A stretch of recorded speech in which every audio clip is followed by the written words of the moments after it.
First நம்ம எந்த ஒரு செயல்னாலுமே செய்ய தொடங்கினாலுமே அந்த விஷயத்தை என்ன பண்ணா உடனே செய்ய இறங்கிடணும். ஏன்னா நமக்காக எந்த ஒரு விஷயமும் காத்திருக்காது, நேரம் மாதிரி தான், அது பாட்டு போயிட்டே இருக்கும்.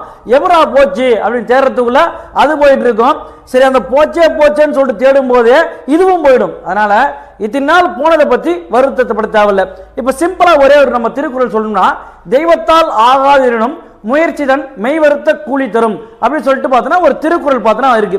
அந்த திருக்குறள் என்ன சார் சொல்ல வரீங்க, எங்களுக்கு தெரியாத பார்த்தோன்னா விளக்கமா நீங்க சொல்ல போறீங்க அப்படின்னா, உங்களுக்கு தெரியாத விளக்கம் இல்லை, சிம்பிளான ஒரே விஷயம் தான். என்ன சொல்றாங்கன்னா, ஒரு விஷயம் தெய்வத்தால ஆகலனா கூட நம்மளோட மெய்யை வருத்தி ஒரு விஷயத்தை செய்யும் போது ஆட்டோமேட்டிக்கா அதில் நமக்கு வெற்றி கிடைக்கும் அப்படின்னு சொல்லிட்டு சொல்றாங்க. சார் நீங்க வேற, நாங்க மெய்யை வருத்ததுல நாங்களே வாடி நொந்து நூலாகி போயிருக்கோம். இப்போ வந்து மெய்யை வருத்துங்க அதை வருத்துங்க அப்படி சொல்லிட்டு சொல்றீங்க.